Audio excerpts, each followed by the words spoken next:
बिस्मिल्लाहिर्रहमानिर्रहीम। अज़ीज़ तलबा और तलबात, मैं हूँ सैयद नदीम अब्बास और 10th क्लास की बायो का लेक्चर नंबर 7 जो है वो आपकी खिदमत में पेश करने जा रहे हैं।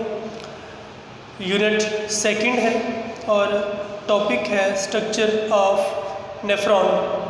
लेक्चर स्टार्ट करने से पहले आपसे गुजारिश है कि आप हमारी वीडियोस को लाइक और शेयर करें, बेल आइकॉन बटन को दबाएं और हमारा जो चैनल है AMS साइंस हाई स्कूल, इसको सब्सक्राइब करें।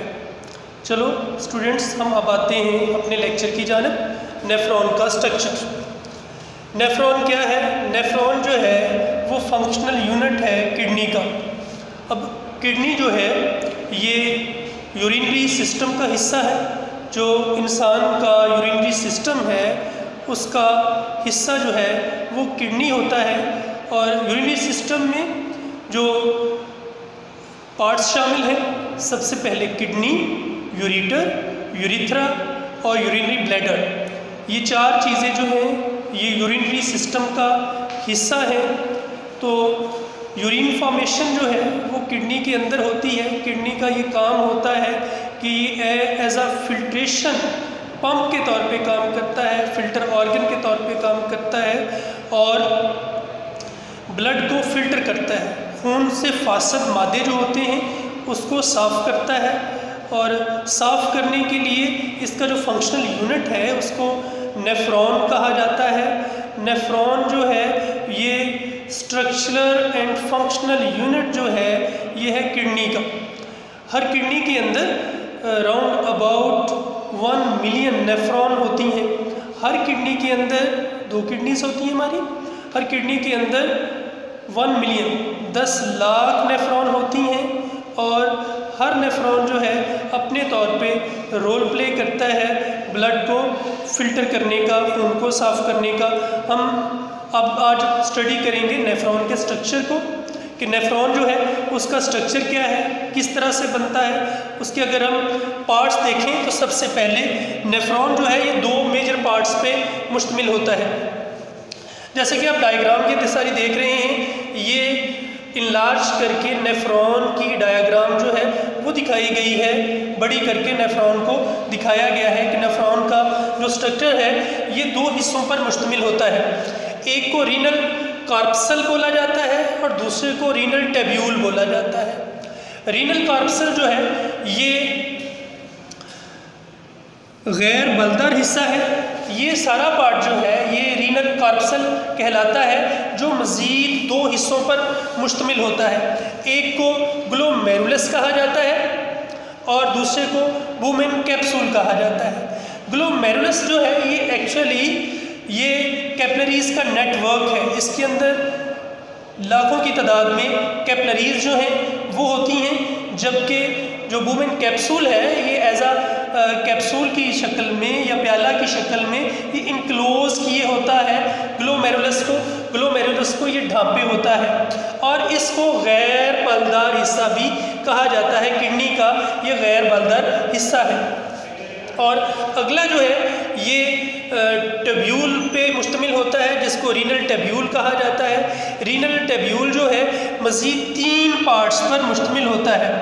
एक को proximal convoluted tubule, first one proximal convoluted tubule. जैसे कि आप यहाँ देख सकते हैं ये वाला हिस्सा जो है ये प्रॉक्सिमल कॉन्वोल्यूटेड टेब्यूल है। यहाँ से लेके ये बेस ऑफ ग्लोमेरुलस से लेके यहाँ तक ये जो हिस्सा है इसको प्रॉक्सिमल कॉन्वोल्यूटेड टेब्यूल कहा जाता है। इसको प्रॉक्सिमल कॉन्वोल्यूटेड टेब्यूल क्यों कहा जाता है?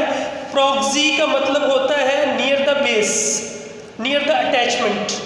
कॉन्वोल्यूटेड पेचीदा, टेब्यूल नाली। इसका मतलब ये हुआ ये इस किस्म की नाली है जो पेचीदा है और ये बेस से के पास मौजूद है। बेस से मुराद ये है कि ये इसका जो रीनल कॉर्पसल वाला पार्ट है ये इसके साथ जुड़ी हुई है, इसलिए इसको प्रॉक्सिमल कहा जाता है। प्रॉक्सिमल का मतलब होता है नियर द बेस और कन्वोल्यूटेड पेचीदा, टेब्यूल नाली। इस तरह से ये बन गया प्रॉक्सिमल कन्वोल्यूटेड टेब्यूल, ऐसी नाली जो बेस के पास हो। देन है लूप ऑफ हेनले। हेनले एक साइंटिस्ट थे, उन्होंने इसको डिस्कवर किया था। इसकी वजह से इसका नाम जो है लूप ऑफ हेनले है, क्योंकि इसकी साख जो है, इसकी जो शेप है ये लूप की शक्ल होती है, इसलिए लूप कहते हैं बल को, बल की शक्ल में होती है, तो इसलिए इसको कहा जाता है लूप ऑफ हेनले। हेनले जो है वो साइंटिस्ट का नाम था जिसने डिस्कवर किया, उसके नाम से इसका नाम जो हो गया वो लूप ऑफ हेनले हो गया। और ट्यूब्यूल फॉर्म का जो आखिरी पार्ट है जिसको डिस्टल कॉन्वोल्यूटेड ट्यूब्यूल कहा जाता है, ये जो है ये ओरिजिनेट होता है soon after the loop of Henle.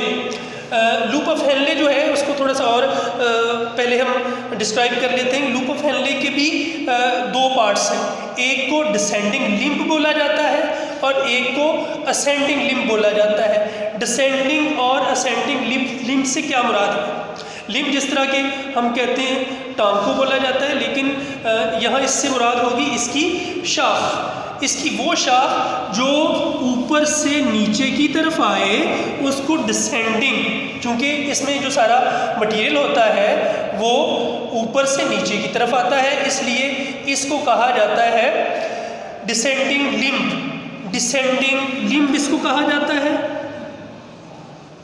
Descending limb.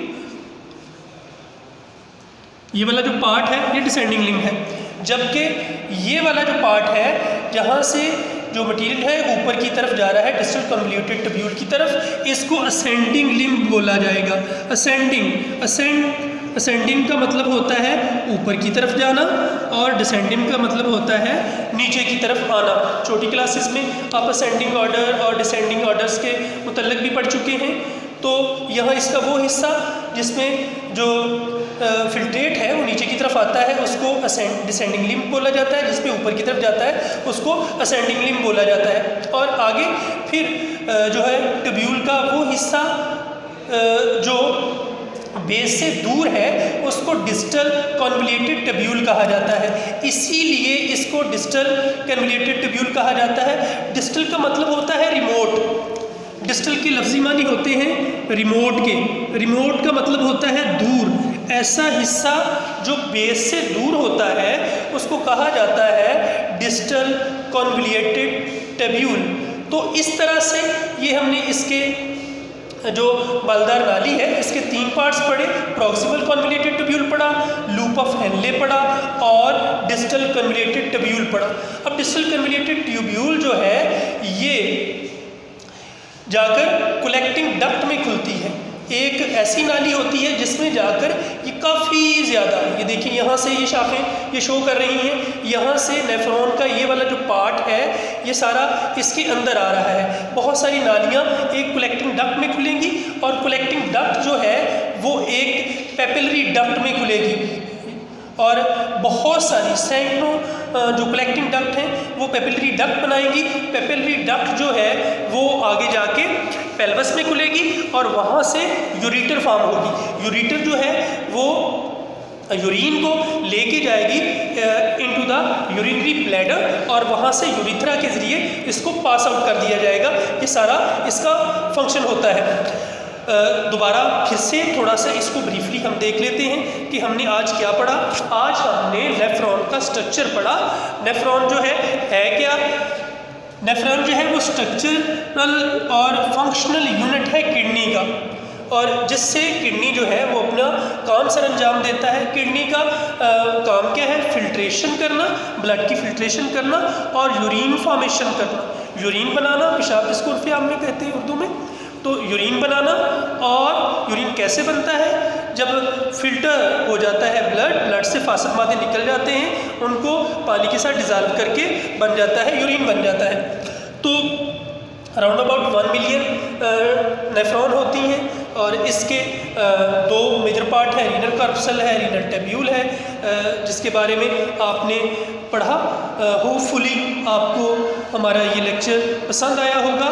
तो हमेशा की तरह आपसे यही गुजारिश है कि आप हमारे channel AMS science high school को सब्सक्राइब करें, बेल आइकॉन को दबाएं, हमारी वीडियोस को लाइक और शेयर करें ताकि आप तक हमारी वीडियोस जो हैं वो बर वक्त पहुँचती रहें। अल्लाह हाफिज़।